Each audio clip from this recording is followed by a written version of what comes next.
Are you all set? Ready to start investigating?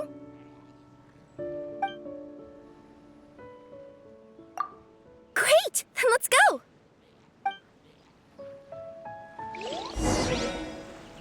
I've delivered packages all over, but I've never seen a mysterious fairy tale world like this before.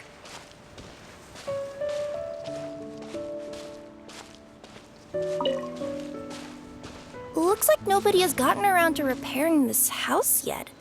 Ugh, even I wouldn't dare to sleep in there. It might suddenly collapse in on you.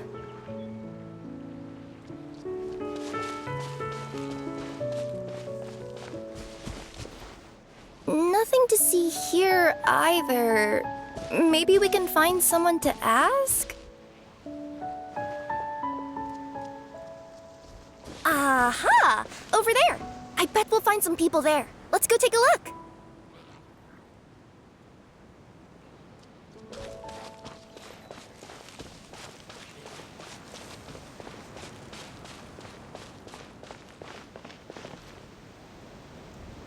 Uh-huh. I was sure there'd be people here. There once was a goddess who ruled over fate. Before she died, she left 3 riddles for the kingdom she had created. What? Who said that? Long story short, on this day, a sentient feline, an outlander, and a diminutive pixie arrived on the scene. They saw a narrow path off to the side.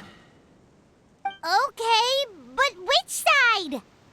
Yeah, if you gave ambiguous instructions like that to a Comania Express courier, they'd give you the parcel right back and tell you to write the delivery address more clearly. Despite how obvious the answer was, the perplexed pixie and the flummoxed feline struggled to work it out. Although, perhaps a small part of the blame could be attributed to my dull narration. All right, let's try this again. The path on the left-hand side seemed to give off an enticing fragrance, as if to say, this is the way to wealth and glory. Ooh, that sounds like the start of a good story. Then what? Then what?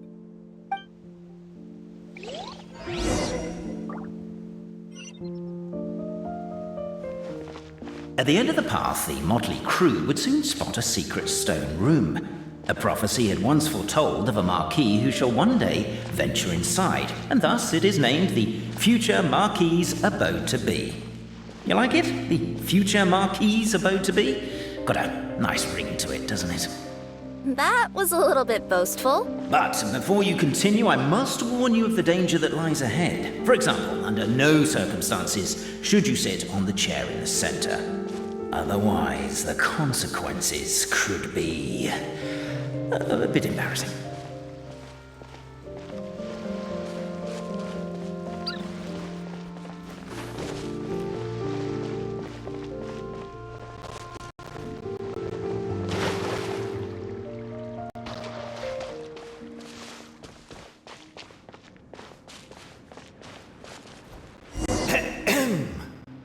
So many summers, winters, springs, and falls, and now at last a hero hither strides.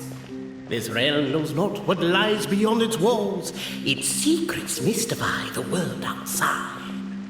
Wait, new voices. Who are they?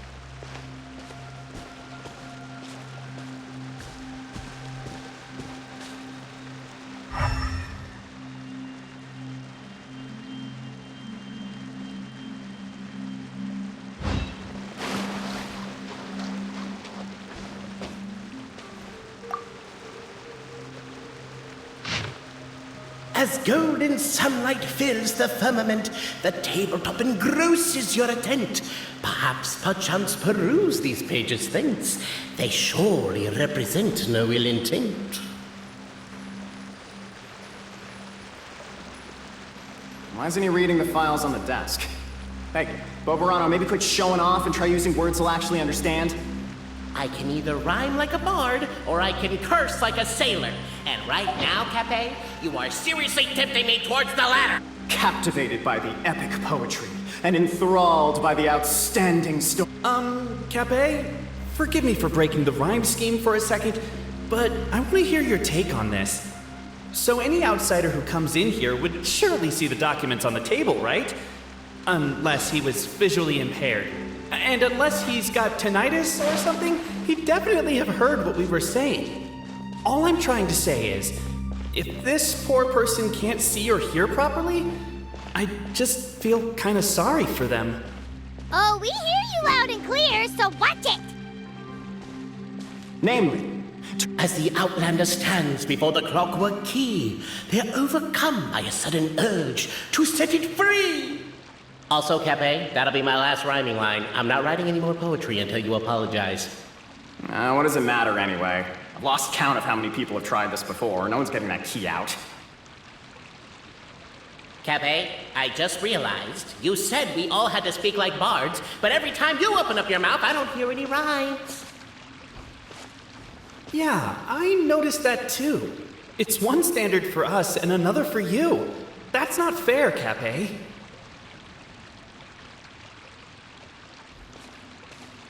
Strong as stone, firm as steel, the Outlander pulls, but it does not yield. This has happened many times before, but this time is different. A thought enters the Outlander's mind. Attack! Attack! First weaken the structure, then seize the treasure!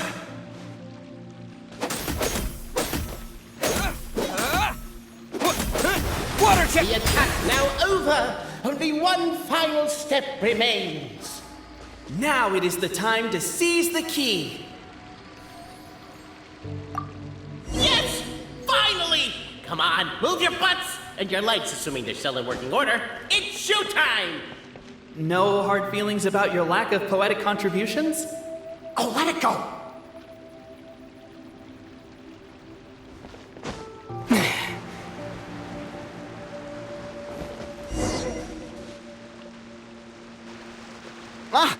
Welcome, esteemed and noble Outlander. Allow us to introduce ourselves. We represent the 3 great clans of this realm, having been selected as its authorized historical supervisors. Our purpose being to await the arrival of one such as yourselves who shall remove the clockwork key. My name is... You're Cape, he's Albizzi, and that's Bobarano, right? You've done so much talking that we can already tell you apart by your voices. Aren't we missing someone, though? The guy who led us here to begin with? Who? And thus was born the long-awaited fellowship, destined to uncover the truth of the past. Allow me to quote, if I may, in the history of Constellation Metropole, a new page has begun. Him. Well, there's no fourth person, so which of you is the ventriloquist? Come on, out with it. We've never heard that voice before, but he sounds like he'd be good at reading bedtime stories to children. Well, whoever it is, I don't know and I don't care. Forget about him. We have far more important things to focus on, like where our journey goes from here. That key you hold is the pivot point about which the past and present of the Metropole revolve. However, between our 3 clans, there is some dispute over the historical record. Each clan has its own version of history, detailing the clan's origins and the tale of the Dragon of Old, and unfortunately, we don't know which one is the truth. Dragon? You mean the one that's been acting up recently? Oh, no, not that one, you adorable little pixie. When I say Dragon of Old... He means a dragon that would be really, really old if it was still with us today, but it was defeated in ancient times. The new one has nothing to do with our clan history. Was that supposed to be a joke? Anyway, so you've been waiting for someone to remove the key so you can finally explore the truth of the past? Not just explore it, but argue incessantly about it. Honestly, I don't care that much. Cape's the one who's always bothering us about it.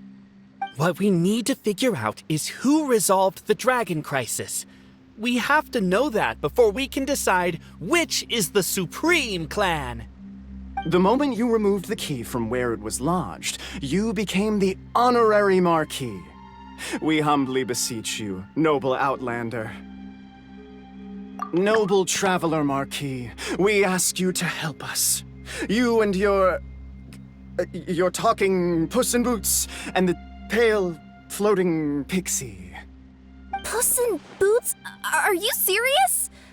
It's better than demon feline, but still. Embrace it, my friend, embrace it. Most cats don't wear boots or speak, do they? I'm not even a cat, I'm a Nekomata.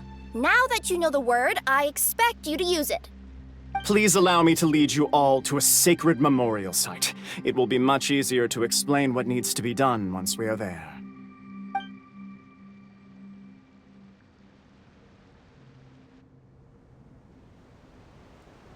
This place is sacred to my clan. It's where our brave forefathers once took up arms against the dragon of old. After a bitter battle that dragged on for many days and nights, finally, our forefathers fought the dragon into submission, and it fled. They took turns, though. Some forefathers worked the day shift, while others worked the night shift. So they say. It's just a legend, though. Wait a second? Did I just hear you admit that your clan's history is just a legend? A history, legend, who cares? My clan was definitely courageous, that's the point. That's the truth. And isn't the truth what we've all been arguing about non-stop for all these years? Capet's words gave the traveler food for thought. Could it be that the truth in a fictional world is equivalent to fiction in the real world? But that would have to wait. Apparently, Capet was not alone in his pilgrimage to this sacred site. Unwanted company had arrived. The traveler and the talking cat, Nekomata, decided to teach them some manners. Shower me with praise! Boba, get them! Uruguay, you're up! Coming through! A true display of heroism and valor. It was as if the spirits of my ancestors were fighting through you. Here's a thought. Could be wrong, but maybe the Traveler Marquis is a lot more powerful than your aunt. Your martial prowess and show of courage are a more vivid reenactment of my ancestors' feats that suit the modern aesthetic. Now, let's get down to business. As we all know, time is but an illusion. Time may flow line by line, page by page, or frame by frame, but usually it flows in the form of springs and gears. And that clockwork key you have in your hand can turn back time and make the past reappear. Well, actually, my view is that the illusion of time is more of a problem of consciousness. Gears power the body, while the body is the vessel of the conscious mind. But the mind cannot understand the dimension of time, so we experience instead an endless continuum of moments as the pinion of now turns along the rack of ages. I'm getting flashbacks to when I was delivering packages to the Sumeru Academia. A teacher once asked Albizzi what his greatest fear was, and he replied, dragons. Bobarano was asked the same question. He replied, time, and repeated the argument we just heard. The teacher then turned to Capet and posed the same question. He replied, Bobarano. The manuscript that tells the truth of the historical record, the blueprint to all of creation, the work of the great mage themselves. It can be found at the beginning of the Girak, and on the very first page of the book. Paimon didn't follow all that, but basically, you're just saying that we need to put the key in and turn it all the way back? Exactly. It is said that in the beginning, the goddess of creation took the goddess of fate's manuscript as a blueprint, placed it under the goddess of prophecy's starry realm, and generated the world from a few magic arrays. So in a few moments, when the great clockwork key turns the local time here back to the very beginning, we will restore the magic arrays back to their original configurations. Hold on, isn't stealing part of the blueprint of creation a little dangerous? Also, how are we supposed to know the original configurations of the magic arrays? Well, the general shapes of the configurations have been passed down over the ages. They now form the family crests of each of our clans. So you'll just need to reference my family crest and join the dots accordingly.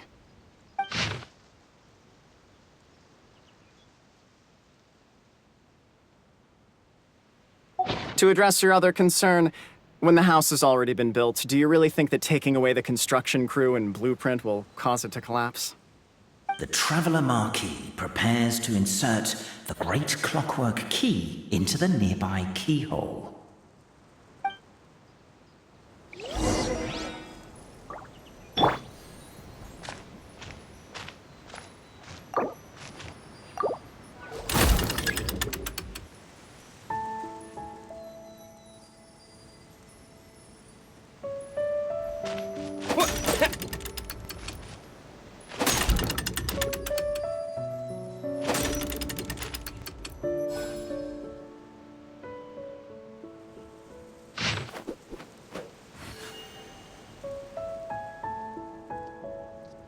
I guess we should start here?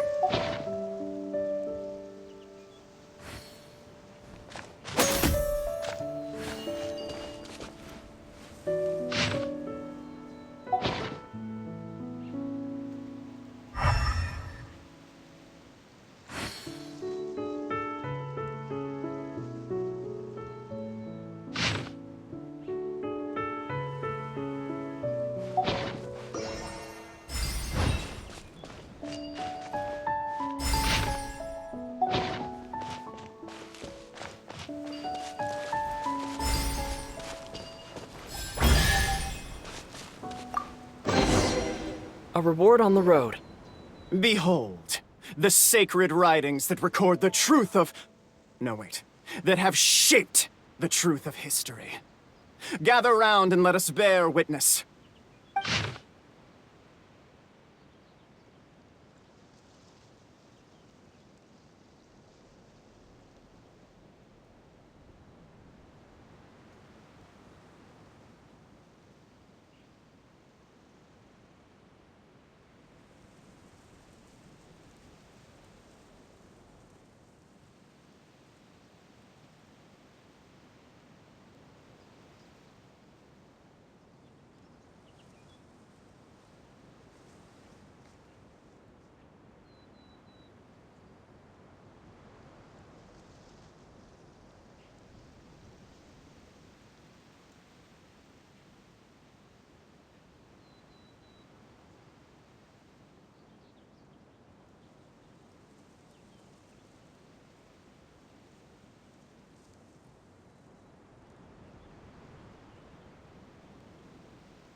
Feast your eyes, rejoice, and cheer, for this is the unquestionable truth.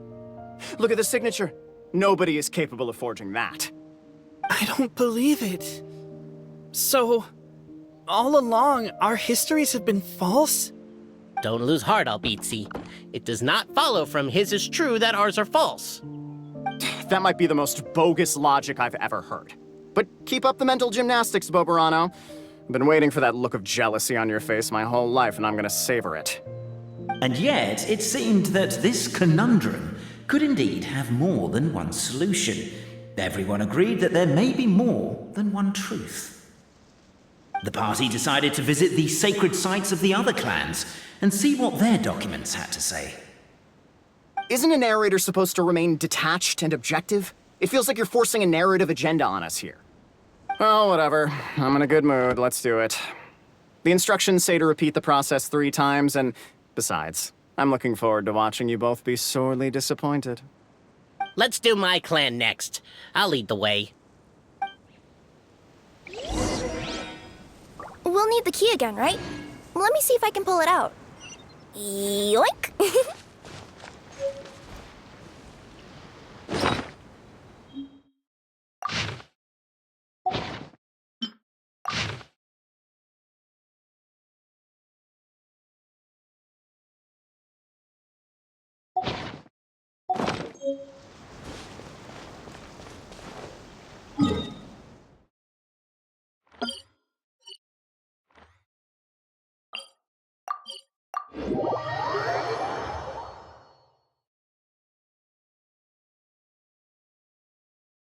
I would like to submit these as my last words. I surrender. I'm the one who murdered Cappy.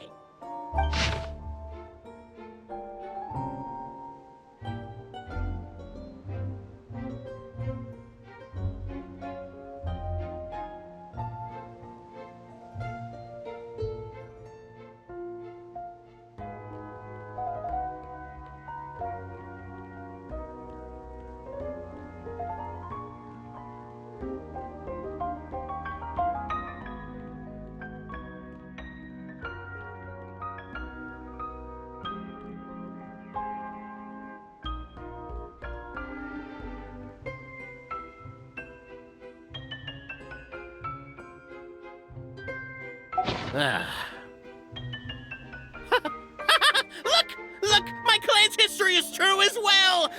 There's that same unforgeable signature again, right here! What? Oh, does this mean that my clan is the only odd one out?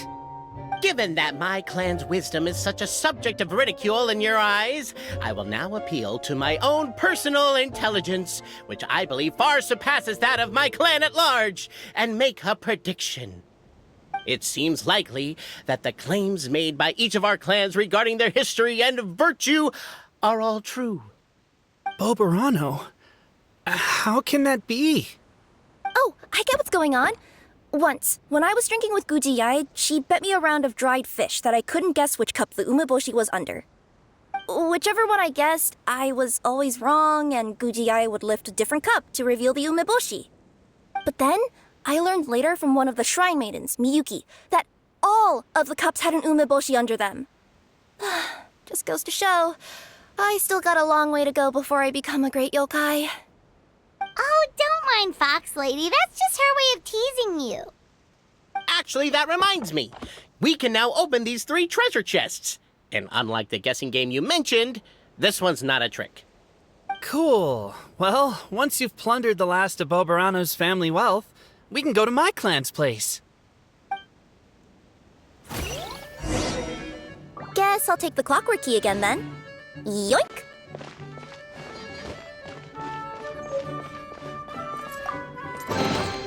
A reward on the road.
The cohort of truth seekers followed Albizzi to his clan's sacred site.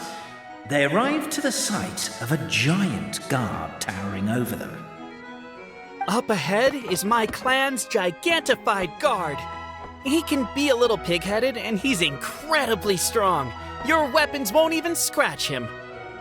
Wait, but wasn't Kappe's clan the one that's all about strength? So, what do you guys believe in then? Oh, the guard is one of Kappe's people. Size is a coveted trait in the clan of strength, after all. Mine is the clan of empathy, and our key contribution is growth serum. What's sympathetic about that? Our ancestors believed that, just maybe, the dragon of old didn't mean us any harm at all. Perhaps the dragon simply didn't notice us, since we are so very tiny. So, they drank the growth serum and grew even larger than the dragon.